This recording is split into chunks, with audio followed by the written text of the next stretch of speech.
ইস, সে কতদিন থেকে আমি কোথাও থেকে ঘুরে আসি না। ইচ্ছে করছে কোথাও গিয়ে টুক করে ঘুরে আসি। শুধু কি তুই নাকি বল, আমিও তো অনেকদিন হলো কোথাও ঘুরতে চাই না। চল না রে টুনি, চল সবাই মিলে আমরা কোথাও থেকে একটু ঘুরে আসি। চল। আরে আরে, তোরা আবার এত চিন্তা কেন করছিস বলতো? আমি থাকতে নো টেনশন। আমি তোদের সকলকে ঘুরতে নিয়ে যাব। তাই নাকি ইগল দাদা? তাহলে আর দেরি কেন? চলো, আমরা এক্ষুনি যাই। কিন্তু আমরা কোথায় যাব? সেটা নিয়ে তোদেরকে অত ভাবতে হবে না। তোরা শুধু আমার সঙ্গে উড়ন্ত মাদুরে করে উড়তে থাক। ঠিক আছে, ঠিক আছে ইগল দাদা, আমরা সবাই রাজি। এবার তবে তুমি তোমার উড়ন্ত মাদুরটা নিয়ে এসো। ইগল আর বেশি দেরি না করে তার উড়ন্ত মাদুর নিয়ে আসে। তারপর তারা সবাই উড়ন্ত মাদুরে করে অনেক দূরে যেতে থাকে। দেখতে দেখতে রাত হয়ে যায়। ইগল দাদা, এটা আবার আমরা কোথায় চলে এলাম? আরে, আমরা তো এটা মনে হচ্ছে মরুভূমিতে চলে এসেছি। তবে হ্যাঁ, এই খোলা আকাশ কিন্তু বেশ ভালোই লাগছে। সবই তো বুঝলাম দাদা, কিন্তু ওই দূরে ওটা কিসের আলো দেখা যাচ্ছে বলো তো? আর দেখোই না, মনে হচ্ছে গান ভেসে আসছে। কোথায় কোথায় যেন পাখির গন্ধ পাওয়া যায়। আরে আরে, ওটা তো মনে হচ্ছে পেত্নির গলা। চলো তো আমরা একটু কাছে গিয়ে দেখি। ওরা মাদুর থেকে নেমে উড়ে সেই আলোর কাছে যায়, আর সেখানে গিয়ে তো সবার চোখ একেবারে কপালে উঠে যায়। এ কি গো ইগল দাদা, আমরা তো দেখি পেত্নিতে রাজ্যে চলে এসেছি। আর দেখোই না, এখানে তো দেখছি পেত্নিরা সবাই পার্টি করছে। হ্যাঁ রে, আর আমাদের পার্টি শেষে তোরাই হবি আমাদের খাবার।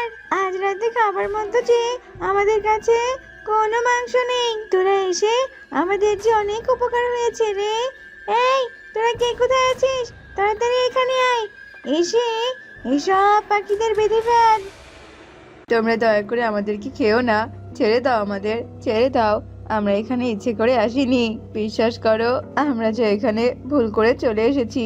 দয়া করে তোমরা আমাদের ছেড়ে দাও। তোদেরকে ছেড়ে দিলে যে আমাদেরকে আবার না খেয়ে থাকতে হবে রে। তবে তবে আবার কি পেতনি, বলো?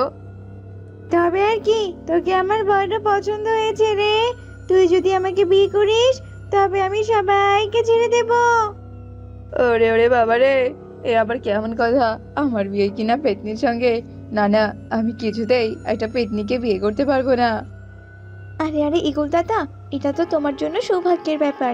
তুমি আর না করো না, রাজি হয়ে যাও। তুমি এই বিয়েতে রাজি হলে আমরা আমাদের উড়ন্ত মাদুর থেকে সব খাবার তোমাদের জন্য নিয়ে আসবো। আরে আরে টুনি, তুই কি আবার পাগল হয়ে গেছিস নাকি বলতো? আহা ইগল দাদা, তুমি একটু চুপ করো তো। আর পেতনি বৌদি, তুমি যদি রাজি থাকো, তাহলে আমরা তোমাদের জন্য খাবার নিয়ে আসতে পারি, আর সেই খাবার দিয়ে আমরা বিয়ের অনুষ্ঠান পাড়ি দিতে পারি। আচ্ছা আচ্ছা, ঠিক আছে, যা যা তবে। আর শোন, তাড়াতাড়ি করে ফিরে আসবি, বুঝেছিস? ইগল দাদার কাছে যে আমাদের মাদুরের চাবি আছে। ইগল দাদা না গেলে যে আমরা খাবার আনতে পারবো না। ঠিক আছে ঠিক আছে, তবে তোরা ওই ইগলকেও সাথে করে নিয়ে যা। আর তাড়াতাড়ি করে ফিরে আয়, আমি তোদের জন্য অপেক্ষা করব। পেতনিকে সেখানে রেখে সবাই তাড়াতাড়ি করে উড়ন্ত মাদুরের কাছে চলে আসে। তোমরা সবাই এখানে চড়ে বসো, আমাদেরকে তাড়াতাড়ি করে এখান থেকে পালাতে হবে। হ্যাঁ রে টুনি, তুই একদম ঠিক কথা বলেছিস। বাঁচতে চাইলে আমাদের এক্ষুনি এখান থেকে পালাতে হবে। সবাই উড়ন্ত মাদুরে চড়ে বসে। তারপর ওরা উড়তে উড়তে নিজেদের জঙ্গলে ফিরে আসে। বোকা ইগল দাদা, তোমাকে বিশ্বাস করে আমাদের বড্ড ভুল হয়েছে। এমন বোকামি দ্বিতীয়বার আর একদম করবে না, বুঝেছো? তুই একদম ঠিক কথা বলেছিস রে টুনি। আমি অনেক বড় ভুল করে ফেলেছি।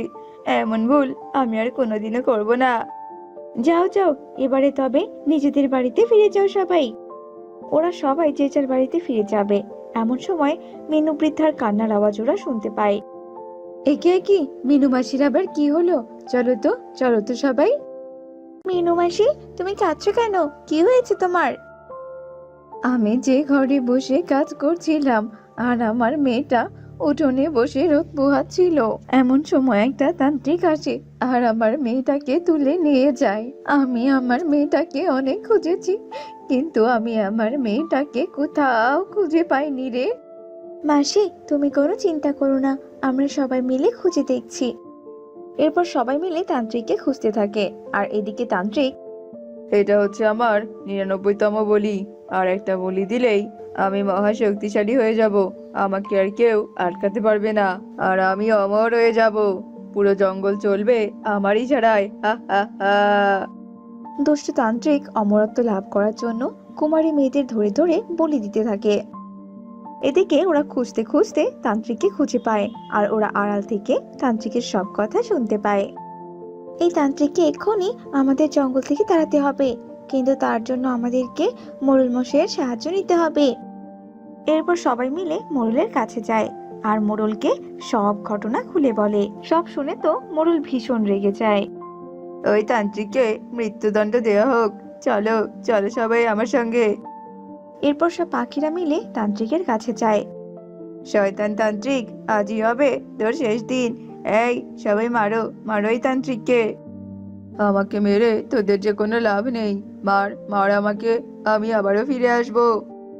তুই আর প্রাণে বাঁচবি না, আর দ্বিতীয়বার অমরও হতে পারবি না, যত সব। সবাই তান্ত্রিককে মেরে সেখান থেকে চলে যায়। রাত গভীর হতেই তান্ত্রিকের দেহ থেকে একটা আত্মা বেরিয়ে আসে। হা হা হা, আমি আবারও তাদের সবাইকে হত্যা করব, আর আমি অমরত্ব লাভ করব, হা হা হা। এভাবে তান্ত্রিকের আত্মা অনেক জোরে জোরে চিৎকার করতে থাকে, আর তাতে করে সবার ঘুম ভেঙে যায় আর সবাই বাইরে চলে আসে। একই কাণ্ড! তান্ত্রিক তো এবার অনেক শক্তিশালী হয়ে ফিরে এসেছে। এবার আমরা কি করব? এবার সবাই আমার খাবার হবি, হা হা হা। নিজের ভালো চাস তো এখান থেকে চলে যা, চলে যা তান্ত্রিক। আমি কোথাও যাব না, আমি অমর হব, অমর। তান্ত্রিকের আত্মা তাণ্ডব লীলা চালাতে থাকে। এমন সময় গায়েবী আওয়াজ ভেসে আসতে থাকে। তোরা সবাই কাঁচা বাঁশের ঘর বানা, আর তাতে আগুন লাগিয়ে দে, কারণ কাঁচা বাঁশের ঘরে আছে এক নিষিক্ত দোয়া, যার ঘ্রাণ ওই তান্ত্রিক সহ্য করতে পারবে না। যা যা, তোরা তাড়াতাড়ি করে তাই কর। এরপর সবাই মিলে তাড়াতাড়ি করে কাঁচা বাঁশের ঘর বানায়, আর তাতে করে তারা আগুন লাগিয়ে দেয়। সে আগুন ঘরে লাগতেই ঘর থেকে কালো ধোঁয়া বের হতে থাকে। আর এইদিকে তান্ত্রিক, আহ, আমাকে তোরা কিছুতেই ধ্বংস করতে পারবি না, আমি আসবো, আবারও ফিরে আসবো, আবারও আসবো। এভাবেই তান্ত্রিকের আত্মা এক পর্যায়ে ভস্ম হয়ে যায়, আর ওরা সবাই আবারও আগের মতো সুখে শান্তিতে বসবাস করতে থাকে। এই বনে তো দেখছি প্রতিটা গাছে গাছে পাখিদের বাড়ি আছে, তার মানে এই বনে আমার খাবারের কোনো কমতি হবে না। আমি আরামাইশ করে করে পাখিদের ধরে ধরে খাবো। আমার বেশ ক্ষুধা লেগেছে, এবার আমি একটু দেখি কোথাও কোনো পাখির ছানা খুঁজে পাই কিনা। শিয়াল সামনের দিকে তাকাতে থাকে আর খাবার খুঁজতে থাকে। কিছু দূর যাওয়ার পর শিয়ালটি পারুলকে দেখতে পায়। পারুল তখন নদীতে পানি খাচ্ছিল। আরে আরে, ওই তো একটা পাখির ছানা কি না পানি খাচ্ছে, ওকে খেয়ে বরং আমি আমার পেটের জ্বালা মেটাই। শিয়াল চুপি চুপি পেছন থেকে পারুলের ওপর আক্রমণ করে। ছাড়ো, ছাড়ো আমাকে, ছাড়ো বলছি, আমার যে খুব ব্যথা করছে। আমাকে ছাড়ো, আমি যে মায়ের কাছে যাব। শিয়াল আর কোনো কিছু না বলে পারুলকে খেয়ে ফেলে। দূর থেকে শালিক সবটা দেখে মনে মনে বলতে থাকে, আহারে বেচারি পারুল, দুষ্টু শিয়াল কিনা এই বেচারি পারুলকেও ছাড়লো না। এই বনে যে পাজি শিয়ালে নজর পড়েছে। যাই যাই, আমি বনের সবাইকে এসব কথা বলে দেই আর সতর্ক করে আসি। শালিক উঠতে থাকে। এদিকে শিয়াল একটা গাছের গোড়ায় শরীর এলিয়ে দিয়ে বলতে থাকে, আহা, কি শান্তি! এখন আমি একটু নিশ্চিন্তে ঘুমাবো, তারপর থাকার জন্য আশ্রয় খুঁজতে বের হবো। টনি বোন, বনে যে দুষ্টু শিয়াল এসেছে। ওই শিয়াল আমার সামনে পারুলকে খেয়ে ফেলেছে। তোর ডিম থেকে ছানা বের হলে তাকে কিন্তু তুই সাবধানে রাখবি বোন, আর তুইও সাবধানে থাকবি কিন্তু। এসব আবার তুমি কি বলছো? হায় সৃষ্টিকর্তা, তুমি আবার একই বিপদ দিলে আমাদের বনে। এইদিকে শিয়াল একটা পাহাড়ের গুহায় প্রবেশ করে আর সেখানেই থাকতে শুরু করে। এভাবে কেটে যায় বেশ কয়েকদিন। একদিন দুষ্টু শিয়ালটি নদীর পাশ দিয়ে হাঁটছিল। কাল রাত থেকে আমি যে কিচ্ছুটি খাইনি, আর আজকে সারাদিনও খাওয়ার মতো কোনো পাখিই পেলাম না। মনে তো হচ্ছে আজকে আমাকে নদীর পানি খেয়েই থাকতে হবে। তখনই শিয়ালের চোখ যায় সামনে খাবার খেতে থাকা যোগ্য কাকের দিকে। না না, আমাকে যে আর পানি খেয়ে থাকতে হবে না। আমার খাবার যে সামনেই, এক্ষুনি এই কালো কুচকুচে কাকটাকে খেয়ে আমার অশান্ত পেটটাকে আমি শান্ত করব। এদিকে যজ্ঞ ফল খায় আর বলতে থাকে। আহা, কত মিষ্টি মিষ্টি ফল! এই ফলগুলো খেলে আমার শরীরে অনেক পুষ্টি হবে, আর তারপর তো আমি অনেক শক্তিশালী হব। বনের কেউ আর আমার সঙ্গে লড়াই করে পারবে না। হুম। বনের পাখিদের সঙ্গে তুই না হয় পরে লড়াই করবি, বুঝেছিস তো? তুই আগে আমার পেটে চল, আমার পেটে গিয়ে না হয় আমার পেটের নাড়ি আর বুড়ির সঙ্গে লড়াই করবি। হা হা হা। আয় আয়, কাছে আয়, আর দেরি করিস না। এসব আবার তুমি কি বলছো কি শিয়াল মামা? তুমি আবার আমাকে খাবে? না না, একদম এ ভুল করো না। যজ্ঞ পেছনে পেছাতে থাকে আর শিয়ালটি যজ্ঞর দিকেই এগোতে থাকে। আমার পেট যে ক্ষুধার জ্বালায় গরম হয়ে আছে, আর দেরি করিস না বলছি, এক্ষুনি চলে আয়। আমি তোমার পায়ে পড়ছি, আমার এত সুন্দর জীবনটা তুমি শেষ করে দিও না শিয়াল মামা। কেউ না আমাকে, কেউ না। তুমি আমাকে যা করতে বলবে আমি তাই করব, তবুও তুমি আমাকে ছেড়ে দাও। ও, আমি যা করতে বলবো তুই কিনা তাই করবি? হ্যাঁ হ্যাঁ শিয়াল মামা, আমি তাই করব। তবে বেশ, শোন, আজকের পর থেকে তুই বনের সব পাখি ছানাদের খোঁজ এনে আমাকে দিবি, আর আমি তাদের ধরে ধরে খাবো। আর শোন, আজ থেকে তুই আমার সঙ্গে আমার গুহাতেই থাকবি। আসলে শিয়াল মামা, আমি তোমাকে পাখিদের সন্ধান এনে ঠিকই দেব, কিন্তু তোমার সঙ্গে আমি তোমার গুহায় থাকতে পারবো না। তাহলে তো আমার অনেক ভয় করবে, তুমি যদি আবার আমাকে খেয়ে ফেলো। আমি তোকে খাবো না, তবে আমি আমার ক্ষুধা লাগলে তোর কাছে খাবার এনে চাইবো। আমার বড্ড ক্ষুধা লেগেছে, যা যা, আমার জন্য খাবারের সন্ধান নিয়ে আয়। সন্ধান নিতে যাওয়া লাগবে না, আমি আজকে সকালবেলায় শুনেছি শালিকের নাকি মেয়ে হয়েছে। চলো মামা চলো, আমরা দুজন মিলে শালিকের বাড়িতে যাই। শিয়াল আর যজ্ঞ শালিকের বাড়ির দিকে চলতে থাকে। কিছুক্ষণ পর ওরা শালিকের বাড়ির সামনে আসে। যজ্ঞ, যা যা, ঘর থেকে ছানাটাকে নিয়ে আয়, আমার যে আর তর্স হয়েছে না। আর শোন, শালিক ঘরে থাকলে ওকেও নিয়ে আসবি, বুঝেছিস?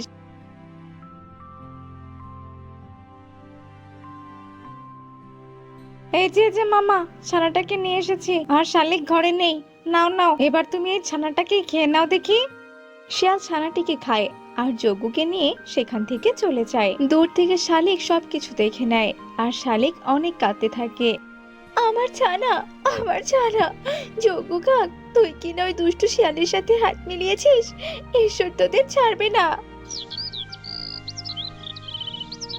একদিন সকালে শিয়াল তার গুহায় বসেছিল, এমন সময় সেখানে যজ্ঞ চলে আসে। কিরে, এত তাড়াতাড়ি ফিরে এলি যে? বলি, পাখির সন্ধান কি পেয়েছিস?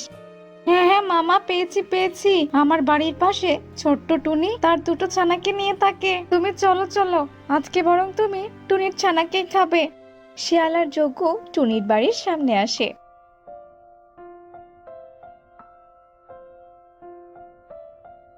আরে বাহ যজ্ঞ, তুই তো দেখছি আজ কাজের মতো কাজ করেছিস রে। খানা দুটো তো দেখছি বেশ নাদুস নুদুস, আজ তো আমি এদের বেশ মজা করে খাবো। শিয়াল যখনই ওদেরকে খেতে ধরে ঠিক তখনই সেখানে টুনি এসে হাজির হয়। না না শিয়াল মামা, তুমি দয়া করে আমার ছানাদের খেও না, খেও না ওদের। আমার ছানাদের পরিবর্তে তুমি আমাকে খেয়ে নাও, আমাকে খাও তুমি, তবুও তুমি ওদেরকে খেও না। আজ তুই জোর করে আমার পেটে ঢুকলেও তবু আমি তোকে পেট থেকে বের করে দেব, তবু আমি তোর ছানাদের খাবোই খাবো। শিয়ালের এমন আগ্রহ দেখে টুনি মনে মনে বলতে থাকে, এই শিয়ালের সঙ্গে আমি তো শক্তি দিয়ে কিছুতেই পেরে উঠবো না, আমাকে বরং বুদ্ধি দিয়ে লড়াই করতে হবে। এই টুনি, এই ছানাদের সামনে থেকে সর বলছি। শিয়াল মামা, তুমি তো আমার ছানাদের খাবেই বলো, তারপর তো আমি আর আমার ছানাদের দেখতে পারবো না। ও শিয়াল মামা, দয়া করে তুমি আমার ছানাদের খেও না, তুমি দয়া করে আমার একটা শেষ ইচ্ছে পূরণ করো। তোর ইচ্ছে? তোর আবার কি ইচ্ছে, বল তাড়াতাড়ি বল। আসলে শিয়াল মামা, আমি তো আমার ছানাদের বাসায় রেখে সারাদিন খাবার খুঁজতাম, আমি আমার ছানাদেরকে কাছেই পেতাম না, আর ওদেরকে আদর করার সময়ও পেতাম না। তাই তুমি যদি আমাকে একটা দিন সময় দিতে, আমি ওদের অনেক আদর যত্ন করতাম। শিয়াল মামা, তুমি দয়া করে আজকে আমার ছানাকে খেও না, তুমি বরং আমার ছানাদের কালকে খেও।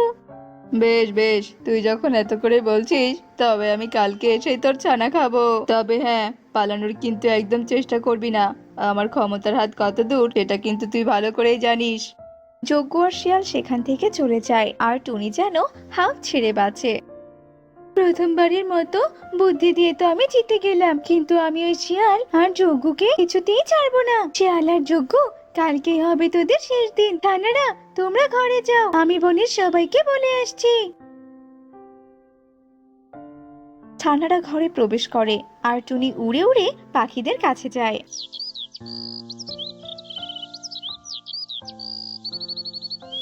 পরের দিন শিয়াল তার কথা মতো টুনির ছানাদের খেতে আসে। এদিকে টুনি তার বুদ্ধিমতো একটা গর্তে কিছু কাটা রাখে আর তার উপর লতা পাতা দিয়ে ঢেকে রাখে। এরপর তার ছানাদের গর্তের উপর রেখে দেয়। এই টুনি, এই তোর ছানারা কোথায় রে? ওদেরকে আমার কাছে নিয়ে আয়। শিয়াল মামা, ওই তো আমার ছানারা, তুমি ওদেরকে খেতে পারো। যাও যাও, তুমি ওদের কাছে যাও।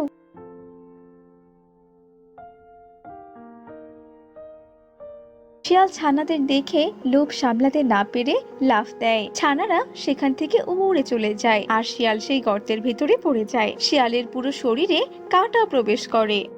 ওরে বাবারে, ওরে মারে, যজ্ঞু, এই যজ্ঞু, বাঁচা বাঁচা আমাকে। শিয়াল গর্তে মারা যায় আর শিয়াল মারা যাওয়ার পর যজ্ঞ ভীষণ রেগে যায় আর বলতে থাকে, ছোট্ট টুনি, তোর তো দেখছি সাহস কম নয়। তুই কিনা আমার সামনে আমার বন্ধু শিয়ালকে মেরে ফেললি। আজ তো তোকে আমি শেষ করে ফেলবো। যজ্ঞ যেই না টুনির দিকে এগোতে যাবে, ঠিক তখনই বনের সব পাখিরা লাঠি হাতে যজ্ঞর সামনে আসে আর তাকে ঘিরে ধরে। তুই তো আজকে নিজেই বাঁচবি না রে, তাহলে তুই আবার টুনিকে কি করে মারবি শুনি আমি? শয়তান যজ্ঞ কোথাকার! এই সবাই মারো, মারো এই যজ্ঞকে, মারো বলছি। সবাই যজ্ঞকে মারতে মারতে একদম মেরেই ফেলে আর যজ্ঞর মৃতদেহ সে গর্তের ভেতরে ফেলে দেয়। টুনি রে, তোর বুদ্ধির জোরে যে এত বড় একটা বিপদ থেকে আমরা সবাই বাঁচলাম, এখন আর কেউ আমাদের কোনো ক্ষতি করতে পারবে না রে। সবাই সেখান থেকে চলে যায় আর আগের মতো সুখে শান্তিতেই তাদের দিন কাটাতে থাকে।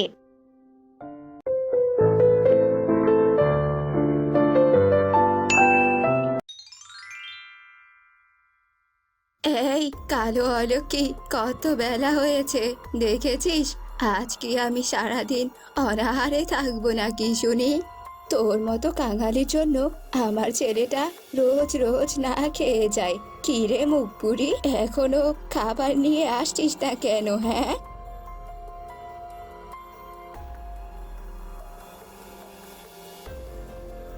না মা, না খেয়ে থাকতে হবে না। এই নিন আপনার খাবার। আর টোনাও না খেয়ে যায়নি, টোনা নাস্তা খেয়ে গেছে। আপনি তাড়াতাড়ি খেয়ে নিন মা। তুই আমার সামনে থেকে চলে যা। তোর মতো কালো পাখির হাতে খাবার খেলে আমার কেমন বমি আসে রে। কি রে, এখনো দাঁড়িয়ে আছিস কেন? হ্যাঁ, মা, এমন করে বলছেন কেন? আমি কালো হতে পারি, কিন্তু কোনো নোংরা নর্দমা নই। পাখি হিসেবে আমার একটা সম্মান আছে। আর কালো ফর্সার ভেদাভেদ করতে নেই মা, এতে যে সৃষ্টিকর্তা নারাজ হয়, আর এতে আপনার পাপও হবে মা। এই ছোট লোক, অসভ্য মুখপুরি কোথাকার! তোর তো সাহস কম নয়, কালো হয়ে আবার আমাকে তুই নীতি বাক্য শোনাচ্ছিস? তোর তো ভাগ্য ভালো যে তুই এই বাড়িতে আমার ছেলের বউ হয়ে এসেছিস। তোর কারণে বনের সব পাখিরা আমাকে আর আমার ছেলেকে রোজ রোজ অপমান করে। কি দেখেছে আমার ছেলেটা তোকে বিয়ে করে এনেছে, সেটাই তো আমি বুঝতে পারছি না বাপু। মা, এসব আপনি কি বলছেন? সৃষ্টিকর্তার সৃষ্টি যে কখনো অলৌকিক হতে পারে না। দয়া করে এমন করে বলবেন না মা। তোর মতো কালো কালির মায়া কান্না আমি আর দেখতে চাই না। তুই তাড়াতাড়ি এখান থেকে যাবি, নাকি ঘাড় ধাক্কা দিয়ে তোকে ঘর থেকে বের করে দেব বলতো? টুনি কান্না করতে করতে সেখান থেকে চলে যায়। এভাবে রোজ রোজ মিনু টুনিকে অপমান আর অত্যাচার করতে থাকে। একদিন বিকেলে টোনা রক্তাক্ত হয়ে বাড়িতে ফেরে। বাবা টোনা, কি হয়েছে তোর? হ্যাঁ, তোর কপালে গায়ে এমন রক্ত কেন লেগে আছে রে? আর তাছাড়া তুই এভাবে হারছিস কেন? মা, আমি যে অ্যাক্সিডেন্ট করেছি, মাথায় আঘাত পেয়েছি, আমি দাঁড়াতে পারছি না মা। মা, জলদি আমাকে তুমি ঘরে নিয়ে যাও। মিনু টোনাকে ঘরে নিয়ে যায় আর টোনার কপালে ব্যান্ডেজ করে দেয়। বলেছিলাম না তোকে বাবা, আমাদের সঙ্গে এসব হচ্ছে শুধুমাত্র এই কালো অলক্ষীর জন্য। তুই যে কেন কিছু বুঝছিস না কে জানে। ও যদি অলক্ষী না হয় তাহলে এত বছরে কেন একটা সন্তানের জন্ম দিতে পারছে না। ওই অলক্ষীর কারণে তোর কোনো বড় ধরনের ক্ষতি হোক সেটা আমি চাই না রে বাবা। আমি আছি, ওই অলক্ষীকে এই বাড়ি থেকে বের করে দেব। এমন সময় টুনি পানির কলস নিয়ে ঘরে চলে আসে। কি ব্যাপার টোনা, তোমার এই অবস্থা কি করে হলো? হায় হায়। খবরদার, তুমি একটা অলক্ষী।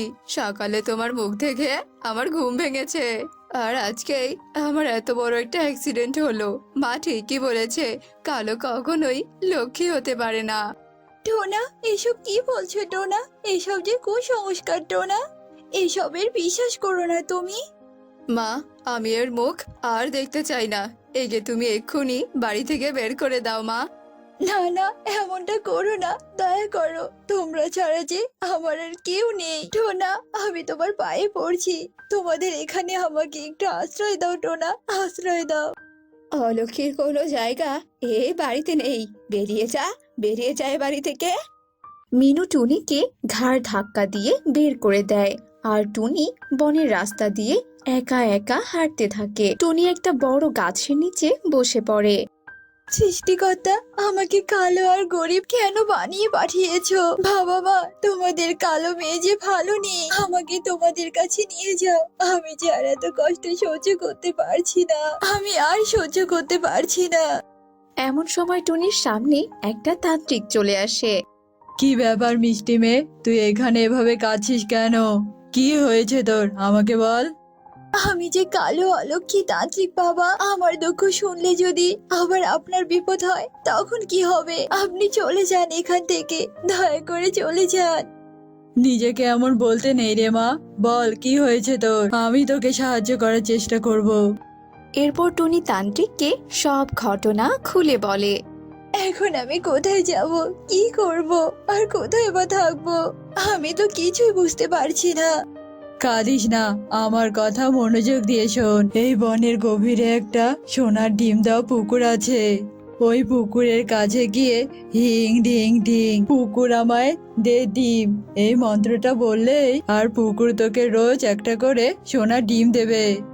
তবে সাবধান, প্রতিদিন পুকুরের কাছে একটার বেশি দুটো ডিম চাবি না, বুঝেছিস? যা এবার। এসব বলে তান্ত্রিক চলে যায় আর টুনি চলে যায় ডিম দেওয়া পুকুরের কাছে। বন্ধুরা, ততক্ষণে তোমরা অ্যান্সার করো 30 + 30 = কত হয়। অ্যান্সারটি অবশ্যই কমেন্টে জানাবে। বেশ কিছুক্ষণ পর ওই তো পুকুরটা দেখা যাচ্ছে। যাই, তান্ত্রিক বাবা শেখানো মন্ত্রটা বলি। হ্যাঁ, এই তো এসে গেছি। এবার মন্ত্রটা বলি, হিং টিং ডিং পুকুর আমায় দে ডিম। মন্ত্রটা বলার সঙ্গে সঙ্গে একটা সোনার ডিম পুকুরের কিনারায় ভেসে ওঠে। আরে আরে, তান্ত্রিক বাবা তো ঠিক কথাই বলেছে, এই পুকুরটা তো ডিম দেয়। যাই, এই সোনার ডিমটা বাজারে বিক্রি করে ঘর বানানোর আসবাবপত্র কিনে আনি। আমি এই পুকুর পাড়ে ঘর বানাবো। টুনি সেই সোনার ডিমটি নিয়ে বাজারে যায় আর সেই সোনার ডিমটি বিক্রি করে টুনি যা টাকা পায় তা দিয়ে পুকুর পাড়ে ঘর বানানোর জন্য আসবাবপত্র কিনে নিয়ে আসে আর টুনি সেখানে থাকতে শুরু করে। টুনি রোজ রোজ মন্ত্র পড়ে একটা করে ডিম নিত। এভাবেই টুনি বেশ সুখে শান্তিতেই দিন কাটাচ্ছিল। এমনই একদিন, টোনা বাবা, আমার বান্ধবী বলেছিল ওর বাড়ি এই বনের উত্তরে, কিন্তু আমরা তো মনে হয় ভুল রাস্তায় চলে এসেছি। এটা তো মনে হচ্ছে বনের গভীর। চল চল বাবা, তাড়াতাড়ি যাই, নইলে এখানে থাকলে কোনো বিপদ ঘটবে। এমন সময় টোনার চোখ যায় টুনির দিকে। টুনির গলায় সোনার গহনা ঝুলছিল আর টুনি মন্ত্র বলে পুকুর থেকে সোনার ডিম নিচ্ছিল। আর এটা টোনার মিনু দূর থেকে লুকিয়ে লুকিয়ে দেখতে পায়। বুঝেছি মা, এই ডিম দেওয়া পুকুর থেকে সোনার ডিম নিয়ে টুনি এত বড়লোক হয়েছে। তাই তো বলি, এই বনে টুনির কেউ নেই, তাহলে টুনি গেলটা কোথায়? এসব কথা এখন বাদ দে বাবা, মন্ত্রটা আমার মুখস্থ হয়ে গেছে। তাড়াতাড়ি চল, ওই পুকুরের কাছে গিয়ে মন্ত্র বলে একসঙ্গে অনেক সোনার ডিম নেব। এরপর ওরা মা ছেলে পুকুরের কাছে যায় আর মন্ত্র বলতে থাকে। প্রথমবার মন্ত্র বলাতে পুকুর ওদের একটা ডিম দেয়। ডিমটা হাতে নিয়ে মিনু বলতে থাকে, দেখ বাবা দেখ, সোনার ডিমটা দেখ কেমন চক চক করছে। দাঁড়িয়ে না থেকে তাড়াতাড়ি অনেক ডিম চা, যাতে কাল ওই টুনি এসে আর কোনো ডিম না পায়। এরপর টোনা দ্বিতীয়বারের মতো আবারও মন্ত্র বলে, কিন্তু এবার ডিমের পরিবর্তে একটা সাপ উঠে আসে। এই সাপ, এই তুমি তুমি কেন উঠে এসেছো? হ্যাঁ, আমরা তো ডিম চাওয়ার মন্ত্র বলেছি, ডিম কোথায়? হ্যাঁ, লোভী পাখিরা, এই ডিম দেওয়া পুকুর কাউকে একবারের বেশি দুবার ডিম দেয় না। আর তোরা কিনা বারবার ডিম চাইছিস, দাঁড়া দাঁড়া, তোদেরকে দেখাচ্ছি মজা। ওরে বাবারে, আমার চাই না ডিম। ও মা, তাড়াতাড়ি পালাও, পালাও এখান থেকে। এরপর ওরা মা ছেলে ছুটতে থাকে আর সাপও ওদের পেছন পেছন ছুটতে থাকে। টোনা আর মিনু ছুটতে ছুটতে টুনির বাড়িতে যায়। কি ব্যাপার টোনা, তোমরা এখানে? তোমাদের বাড়ি থেকে আমাকে তাড়িয়ে দিয়ে তোমাদের আশা পূরণ হয়নি বুঝি, তাই আবারও এখানে এসেছো, আমাকে অত্যাচার করতে এসেছো তাই না? যাও যাও বলছি এখান থেকে। বৌমা, আমরা যে তোমার সঙ্গে অনেক অন্যায় করেছি, তুমি আমাদের ক্ষমা করে দাও বৌমা। আমরা আর কখনো এমন অন্যায় কাজ করব না। হ্যাঁ টুনি, মা ঠিকই বলেছে, আমাদের ক্ষমা করে দিয়ে ওই সাপের হাত থেকে আমাদের রক্ষা করো। সাপ? কোন সাপ? আমি তো কিছুই বুঝতে পারছি না। এরপর টোনা টুনিকে সব ঘটনা খুলে বলে। আমরা লোভে পড়ে এই কাজ করেছিলাম, তুমি আমাদের বাঁচাও টুনি, বাঁচাও আমাদের। লোভী পাখিরা, তোরা তোরা কিনা এখানে এসে বসে আছিস, আজ তোদের আমি এমন শাস্তি দেব যে তোরা আর কখনোই লোভ করতে পারবি না। বৌমা বাঁচাও, বাঁচাও আমাদের, তোমার পায়ে পড়ি বৌমা, বাঁচাও। সাপ, এদের হয়ে আমি তোমার কাছে ক্ষমা চাইছি, আর এরা বুঝতে পারেনি তাই এমনটা করেছে। তুমি এবারের মতো এদেরকে ক্ষমা করে দাও। বেশ, তুমি অনেক ভালো, তাই তোমার কথা শুনে আমি এদেরকে ছেড়ে দিলাম। এরপর সাপটি চলে যায়। সত্যি টুনি, তুমি অনেক লক্ষ্মী আর অনেক ভালো মনের, দয়া করে তুমি আমাদের সঙ্গে ফিরে চলো টুনি। হ্যাঁ হ্যাঁ বৌমা, চলো, তুমি আজ প্রমাণ করে দিয়েছো যে কালোরা অলক্ষ্মী হয় না। এরপর টুনি মিনু আর টোনার সঙ্গে তাদের বাড়িতে ফিরে যায়। তো বন্ধুরা, আমরা কালো বলে কখনো কাউকে অবহেলা করব না। গল্পটি ভালো লেগে থাকলে আমাদের ছোট্ট চ্যানেলটি সাবস্ক্রাইব করে দিও, যাতে এরকম নিত্য নতুন গল্প আমরা রোজ রোজ তোমাদের দেখাতে পারি।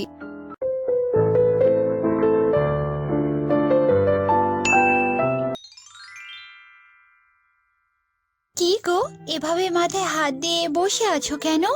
কি ভাবছো? আর মেয়েটাকে বিয়ে দেওয়ার ব্যবস্থা কি কিছু করতে পেরেছো? সেটাই ভাবছি গিন্নি, আজ গরিব জন্য মেয়েটাকে টাকার অভাবে বিয়ে দিতেই পারছি না। যে পাত্রই আছে সেই শুধু পণ চাচ্ছে। আমি যে কি করব কিছুই ভাবতে পারছি না গো। কেন যে আমাদের মতো গরিবদের ঘরে মেয়ে সন্তান জন্মেছে? বনবাসীদের অপমান আমার যে আর সহ্য হচ্ছে না। সৃষ্টিকর্তা, তুমি না হয় আমাদের মেয়েটাকে তুলে নাও, নয়তো আমাদেরকে তুলে নাও। গিন্নি, শান্ত হও গিন্নি, এমনটা করো না। মেয়েটা শুনতে পেলে যে অনেক কষ্ট পাবে।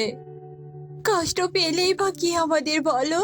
আমি তো ওকে আর সহ্য করতেই পারছি না। মাঝে মধ্যে মনে হয় ওকে বিষ খাইয়ে মেরে ফেলি। ওর জন্য আমাদের জীবনটা যে নরকে পরিণত হয়েছে। কি গো দিদি, তোমার মেয়েকে বিয়ে দিচ্ছ না কেন? তোমরা কি তোমাদের মেয়েকে ঘরে খুঁটি করে রাখবে নাকি? হ্যাঁ, তোমাদের মেয়ের জন্য আমাদের বনে অনেক অঘটন ঘটছে জানো। আজকের মধ্যে যদি তোমাদের অলক্ষী মেয়েকে বিয়ে দিতে না পারো, তাহলে আমরা তোমাদেরকে এই বন থেকে তাড়িয়ে দেব। আমরা এই কথাটা বলার জন্যই এই বনে এসেছি, বুঝতে পেরেছো? কাল যদি এসে দেখি তোমাদের মেয়ে অবিবাহিত আছে, তাহলে সাথে সাথে ঘর থেকে বের করে দেব তোমাদের। কথাটা যেন মনে থাকে। ওগো, দেখলে তো, দেখলে ওরা কি বলে গেল। এবার আমরা কি করব? একদিনে মেয়ের জন্য ছেলে আমরা কোথায় পাবো? এই বন ছাড়া যে আমাদের কোথাও যাওয়ার জায়গা নেই। ওগো, চুপ করে আছো কেন? কিছু তো একটা বলো। এমন সময় দূরের একটা বিড়াল তাদেরকে দেখে আর মনে মনে বিড়ালটি বলতে থাকে, ওই তো পাখির দেখা পেয়েছি।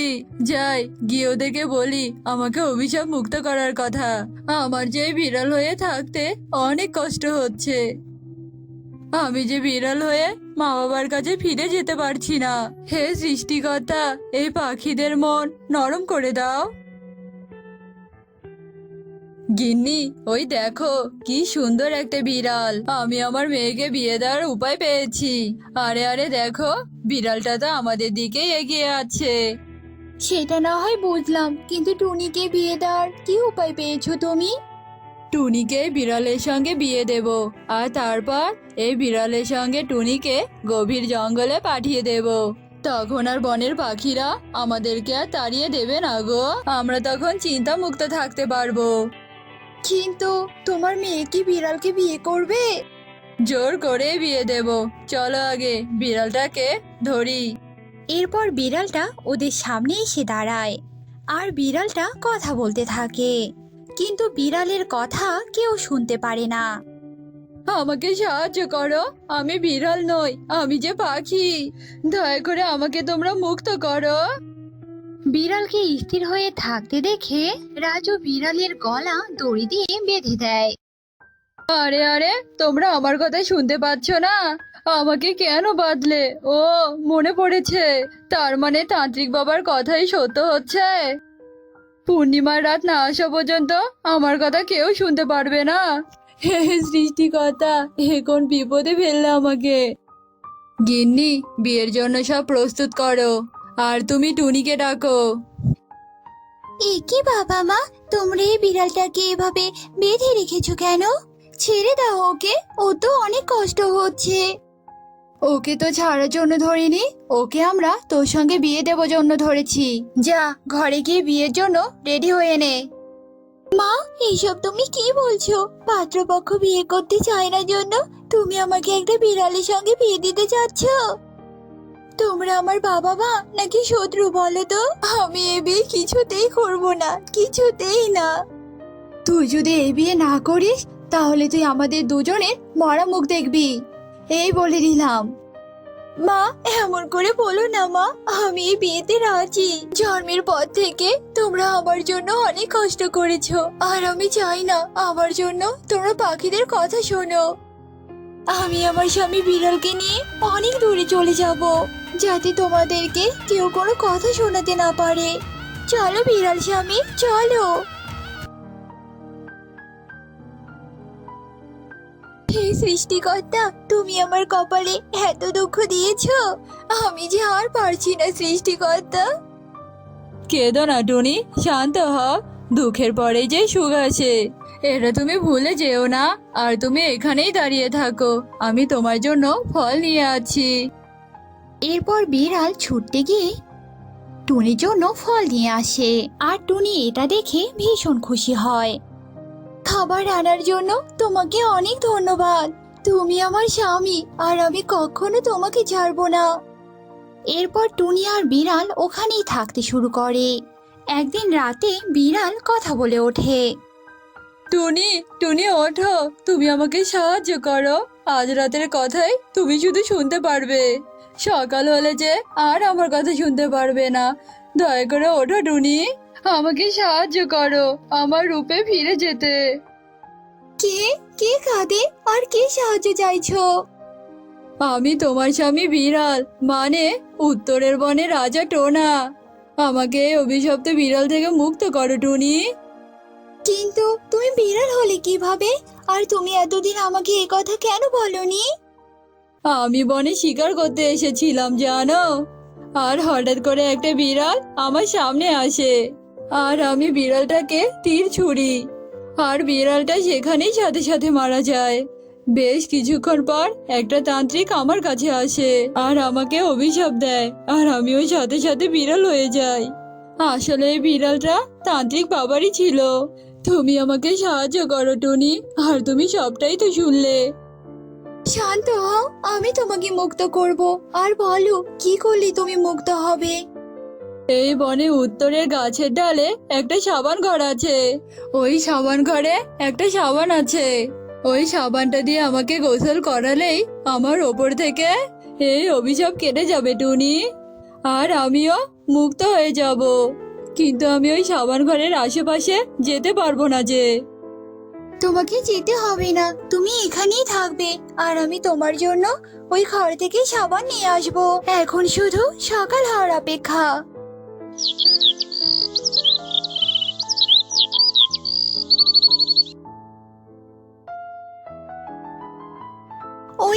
ওই তো দেখা যাচ্ছে গাছের ডালে সাবান ঘরটা। যাই যাই, ওই ঘরটা থেকে জলদি আমি সাবানটা নিয়ে আসি। টোনার যে অনেক কষ্ট হচ্ছে। টুনি যেই না ঘরটার দিকে এগিয়ে যায়, অমনি একটা বাঘ সেখানে চলে আসে। অনেক দিন থেকে পাখির মাংস খাই না, আর বনের এইদিকে তো কোনো পাখি আসে না। আজ আমি তোকে অনেক মজা করে খাবো। আয় আমার কাছে আয়। আমাকে ছেড়ে দাও বাঘ বাবা, আমার স্বামী যে অনেক কষ্টে আছে। আমাকে যেতে দাও ওই সাবান ঘরে। তোকে তো ছেড়ে দেওয়ার কোনো প্রশ্নই আসে না। বাঘ টুনির দিকে এগিয়ে আসে। ঠিক তখনই টুনি পাশ থেকে একটা বড় ডাল তুলে বাঘের মাথায় আঘাত করে, আর বাঘটা সেখানেই মাটিতে পড়ে অজ্ঞান হয়ে যায়। এই সুযোগ, যাই যাই, তাড়াতাড়ি সাবান ঘরে যাই। টুনি গাছের ডালে সাবান ঘরে প্রবেশ করে আর সাবান নিয়ে টোনার কাছে যায়। এই দেখো টোনা, তোমার জন্য আমি সাবানটা এনেছি। এবার তুমি মুক্ত হবে টোনা।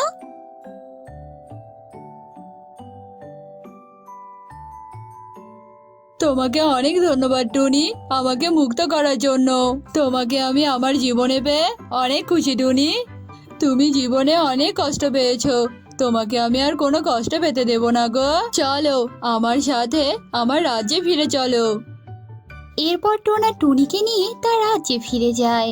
আরে আরে, বাইরে তো দেখছি অনেক জোরে বৃষ্টি হচ্ছে। তবে আগামী 3 দিন বৃষ্টি না থামলেও কোনো সমস্যা নেই, কারণ আমার ঘরে যে অনেক দানা মজুদ আছে।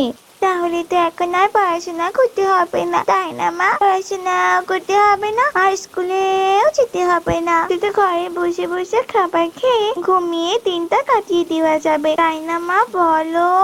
ওরে আমার পড়াচুনি মেয়ে, শোনো মেয়ের কথা। শোন মা, জীবনে বড় হতে হলে, খাবার খেতে হলে, পরিশ্রম করতে হলে মন দিয়ে পড়াশোনা আর অনেক পরিশ্রম করতে হবে। তবেই না আমরা অর্থ উপার্জন করতে পারবো আর অনেক সুখে থাকতে পারবো।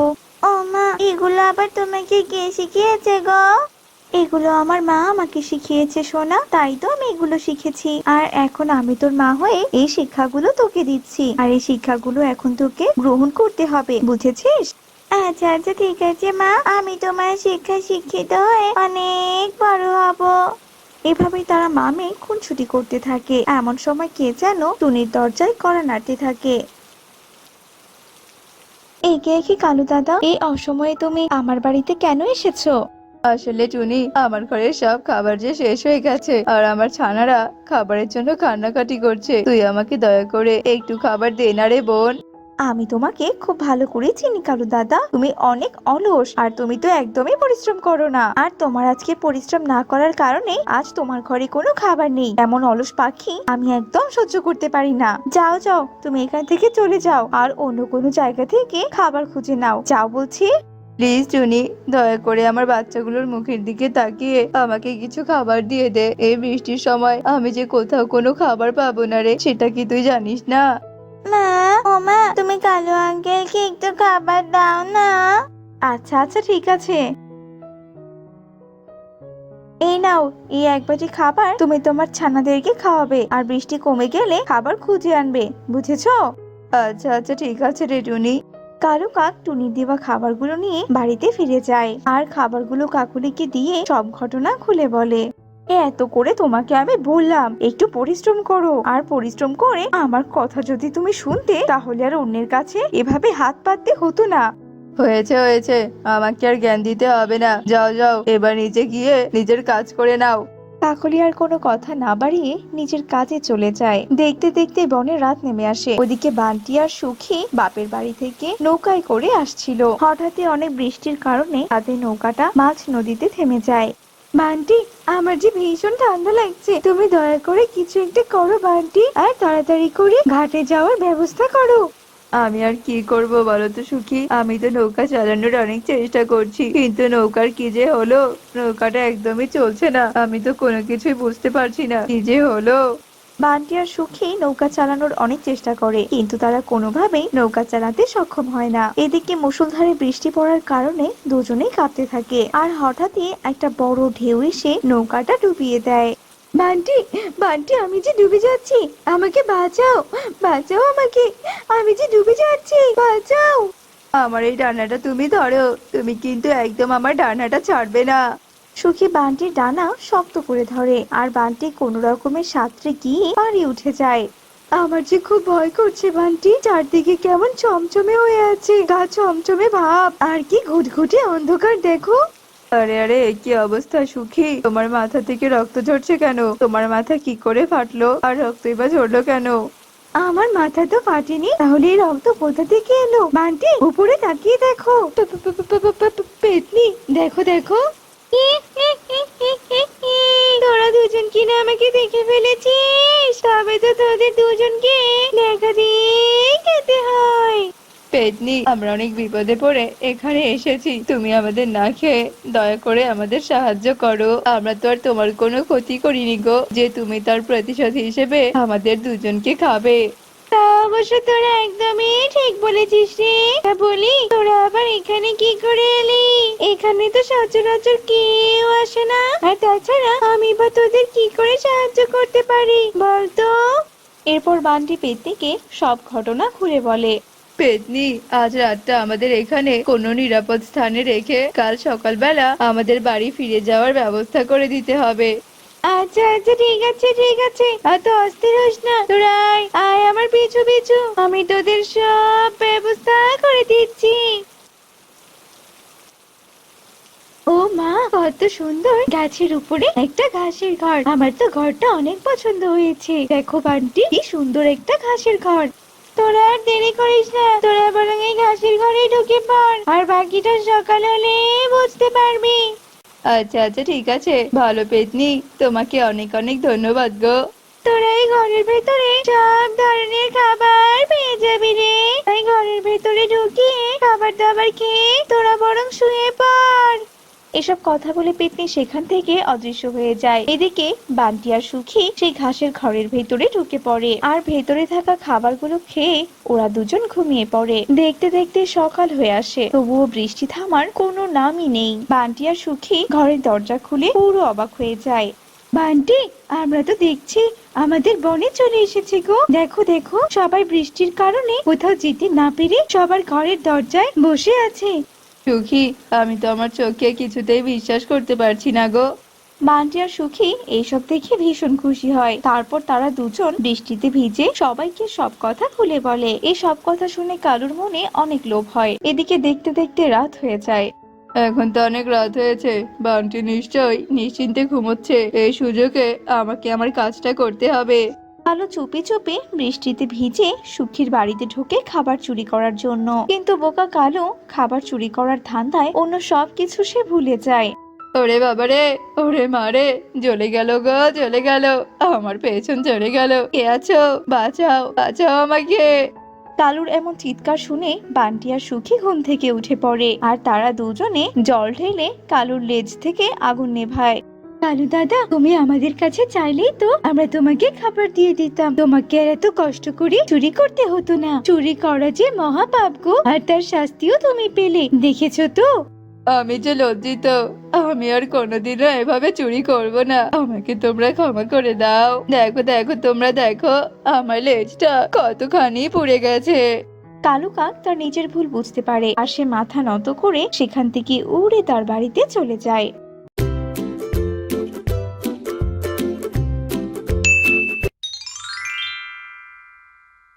কিছুদিন পর তো আমি ডিম দেব, অথচ আমার একটা বাড়ি নেই। আমার ডিম ফুটে তো কিছুদিন পর তো আমার ডিম ফুটে ছানা বের হবে, আর ছানাদেরকে ঘরে রেখে তো আমাকে আবার খাবার খুঁজতে যেতে হবে। আমার ছানারা তো বাসায় একাই থাকবে, তখন যদি আবার কোনো শিকারী পাখি এসে আমার ছানাদের কোনো ক্ষতি করে, না না, তা আমি হতে দেব না। যাই, জঙ্গল থেকে কিছু কাঠ আমি খুঁজে নিয়ে আসি। কাঠ তো আমি পেয়ে গেলাম, এবারে আমাকে ভালো একটা গাছ খুঁজতে হবে, কিন্তু আমি কোন গাছটা নেব? টুনি এদিক ওদিক তাকিয়ে গাছ খুঁজতে থাকে। হঠাৎই একটা বড় গাছ দেখে টুনি বলতে থাকে, পেয়েছি পেয়েছি, আমি এই বড় বট গাছটার ডালেই ঘর বানাবো। না না বাবু, আর দেরি করে কোনো লাভ নেই, যাই আমি বরং আমার কাজে লেগে পড়ি। টুনি কাঠ দিয়ে বট গাছের ডালে একটি বাড়ি বানাতে থাকে। অর্ধেক বাড়ি বানাতেই সমস্ত কাঠগুলো শেষ হয়ে যায়। এই যা, কাঠগুলো কিনা শেষ হয়ে গেল, আবারও বাড়ি বানাতে যেতে হবে কাঠ খুঁজতে। চল টুনি চল, তুই আর দেরি করিস না। এরপর টুনি জঙ্গলের উদ্দেশ্যে উড়াল দেয়। আর ঠিক তখনই টুনির অর্ধ বাড়ির সামনে যজ্ঞ আসে। কতদিন হয়ে গেল আমি একটা নতুন বাড়ি বানাতে পারছি না, আর এই ছোট্ট টুনি কিনা নিমিষে একটা বাড়ি বানালো। এই ছোট্ট গরিব টুনি নতুন ঘরে থাকবে আর আমি কিনা পুরোনো ঘরে থাকবো? না না, তা কিছুতেই হতে পারে না, আমি এক্ষুনি এই ঘরটা ভেঙে দেবো। হ্যাঁ, আমার নাম হলো যজ্ঞ কাক, আমি কখনো কারো ভালো দেখতে পারি না, কারো না। যজ্ঞ সেখান থেকে চলে যায়। কিছুক্ষণ পর টুনি সেখানে সামান্য কিছু কাঠ নিয়ে আসে। এরপর সে তার ভাঙা বাড়ি দেখে ভীষণ কাঁদতে থাকে। এ কি, আমার বাড়িটা এভাবে কে ভাঙলো? আমি তো একটু আগে বাড়িটা বানিয়ে রেখে চলে গেলাম, তবে কি এখানে কেউ এসেছিল? কে কে এমনটা করলো?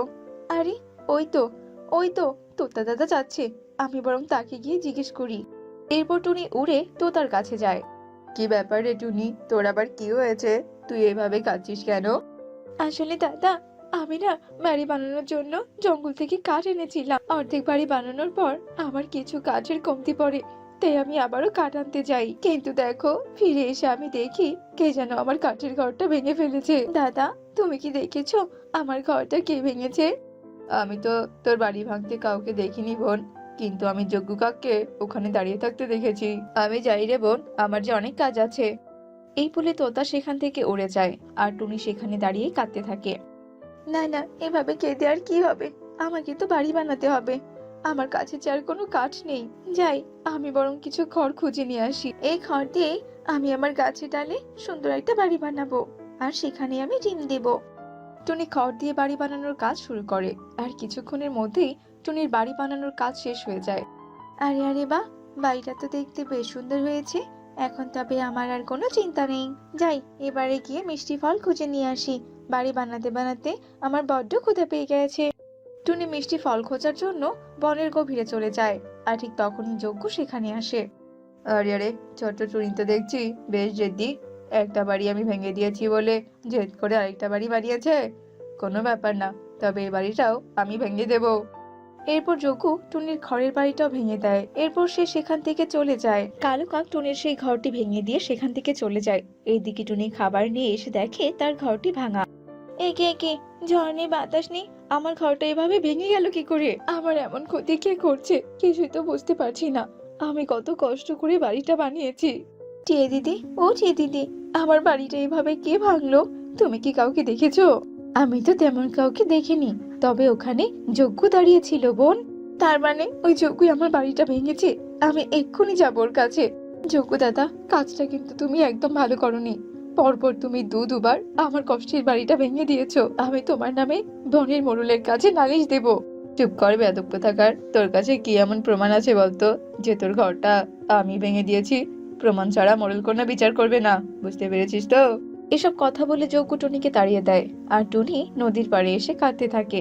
আমি কত কষ্ট করে বাড়ি বানিয়েছিলাম, এখন আমি কোথায় থাকবো, কি করব?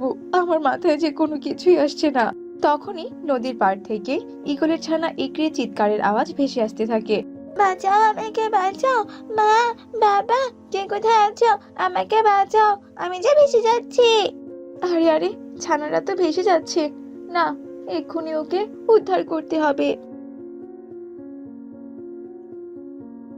মাসিমা, তোমাকে অনেক ধন্যবাদ, তুমি না থাকলে আজকে আমি মরেই যেতাম জানো। তখনই সেখানে ঈগল আসে। এই দুনিয়ায় তুই আমার মেয়েটার হাত এভাবে ধরে রেখেছিস কেন বলতো? তাছাড়া আমার মেয়েটার এমন অবস্থাই বা কি করে হলো? তুই নিশ্চয়ই আমার মেয়ের কোনো ক্ষতি করেছিস, তাই তো? আজ তো আমি তোকে কিছুতেই ছাড়বো না। আরে আরে আরে বাবা, তুমি এসব কি বলছো তা কি বলো তো? টুনি মাসিকে তুমি কিছু করো না। টুনি মাসি আজকে না দেখলে আমাকে তুমি আর দেখতে পেতো না, আমাকে তুমি আর দেখতে পেতে না বাবা। এসবের মানেটা কি? আমি তো কিছুই বুঝতে পারছি না।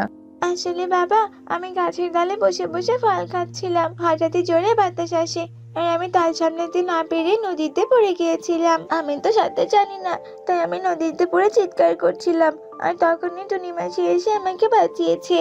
টুনি বোন, আসলে আমি না বুঝেই তোকে অনেক কথা বলে ফেলেছি। তুই দয়া করে আমাকে ক্ষমা করে দে। কিন্তু তোর চোখে এমন পানি কেন? তোর আবার কি হয়েছে সেটা বলতো। এরপর টুনি কাঁদতে কাঁদতে ঈগলকে সবটাই খুলে বলে।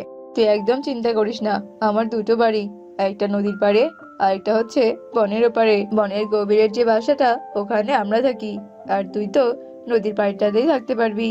এই গো দাদা, আমি তোমার এই ঋণ কোনোদিনও পরিশোধ করতে পারবো না দাদা। দাঁড়ে বোন, এখন ওই বাড়িটাতে গিয়ে তুই বরং রেস্ট নে। আর হ্যাঁ, কোনো বিপদ হলে আমাকে বলিস কিন্তু। টুনি ঈগলের বাড়িতে প্রবেশ করে, আর এদিকে ঈগল তার মেয়েকে নিয়ে বনের গভীরে প্রবেশ করে। টুনি অনেক সুখে শান্তিতে নদীর পাড়ে ঈগলের দেওয়া সেই বাড়িতে বসবাস করতে থাকে। এমনই একদিন টুনি তার বাসায় দুটো ডিম দেয়। আর কিছুদিনের মধ্যে তো আমার ডিম ফুটে ছানা বের হবে। আজকে আমাকে অনেকগুলো খাবার সংগ্রহ করে রাখতে হবে। যাই যাই, আমি বরং খাবার খুঁজতে চাই। টুনি খাবার খোঁজার জন্য বনের দিকে উঠতে থাকে। এদিকে যজ্ঞ কাক টুনিকে উঠতে দেখে বলে, এত বড় বাড়িটা কিনা টুনি আবারও বানিয়েছে। আজ তো আমি ওর বাড়িটা আরো ভাঙবো না, আজ আমি ওর বাড়িটা দখল করব। যজ্ঞ, যা যা, তুই বরং ভেতরে ঢুকে পড়। যজ্ঞ ঘরের ভেতরে ঢুকে, এরপর সে দরজা লাগিয়ে দেয়। কিছুক্ষণ পর সেখানে টুনি চলে আসে। সে কি যজ্ঞ দাদা, তুমি আবার আমার বাড়িতে কেন ঢুকেছো? বের হও, বের হও বলছি, ভিতরে যে আমার দুটো ডিম আছে। আই টুনি শোন, আজ থেকে বাড়িটা আমার, তুই এখান থেকে চলে যা, চলে যা বলছি। বেশি ডিম ডিম করলে কিন্তু তোর ডিমগুলোই আমি ভেঙে দেবো।